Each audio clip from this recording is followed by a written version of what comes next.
अस्सलाम वालेकुम दोस्तों, मैं आपको वेलकम करता हूँ अपने यूट्यूब चैनल एनिमल मंडी पीके में। तो दोस्तों कैसे हैं आप तमाम दोस्त, उम्मीद है आप तमाम ठीक होंगे। तो दोस्तों आज आपके लिए एक भैंस फॉर सेल है, तो आपने वीडियो को स्किप नहीं करना, पूरी वीडियो के अंदर तफसील है इसकी। तो आपसे रिक्वेस्ट है कि मेरे चैनल को सब्सक्राइब कीजिए, मेरे वीडियो को लाइक कीजिए और इससे दोस्तों के साथ शेयर कीजिए। तो चलें वीडियो शुरू करते हैं। फिर उसो जी एक बारी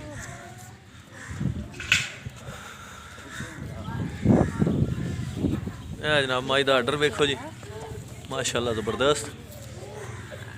फिर आ दियो बाबा जी।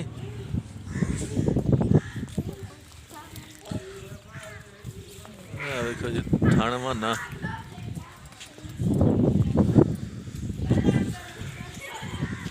हाँ जी बाबा जी, गल करो, किन्ने पैसे? 1,55,000। 1,55,000 रुपये। अच्छा, तो मझ मूँह की है? मूँह झोटी है के? मूँह है ये झोटी है। हाँ, झोटी है। सही है। तो किनवे सूए? तकरीबन त्रीजे या दूजे हो गए। अच्छा, त्रीजा तो तुहाडी भी तुसां भी लियांदी है? हाँ, तो समझ गया। तीसरा सूआ? हैं? तीसरा सूआ? हाँ, तीसरा तो है। ठीक है। तो ये हुण दुध किन्ना है? ਇਹਦੇ ਥੱਲੇ ਦੁੱਧ 8 ਕਿਲੋ। दुध 8 किलो दोवां टाइमां दा? ਦੋਵਾਂ ਟਾਈਮਾਂ। दोवां टाइमां दा 8 किलो। ठीक है, यानी 4 किलो टाइम दा। ਹਾਂ, ਟਾਈਮ ਦਾ। सही है, ठीक है। तो 1,55 1,55। ते अगू बनी शनी तो नहीं? नहीं, अगू बनी नहीं है, ये ताज़ी है के? अच्छा, ये ताज़ी है। तो जा ਇਹਦਾ बच्चा बच्चा निक्की जी कट्टी से न ला रही है। ਕੱਟੀ ਕੋਈ ਨਹੀਂ ਨਾਲ? ਸਹੀ ਹੈ ਜੀ, ਨਾਲ ਬੱਚਾ ਕੋਈ ਨਹੀਂ। भाड़े से मिलती है। ਠੀਕ ਹੈ, ਪਹਾੜੇ ਤੇ ਮਿਲਦੀ ਹੈ ਜਨਾਬ।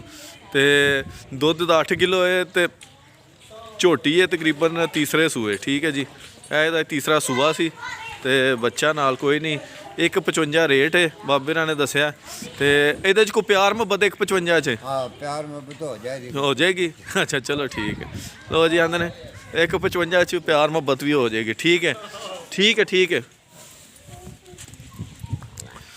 ਠੀਕ ਹੈ ਜੀ।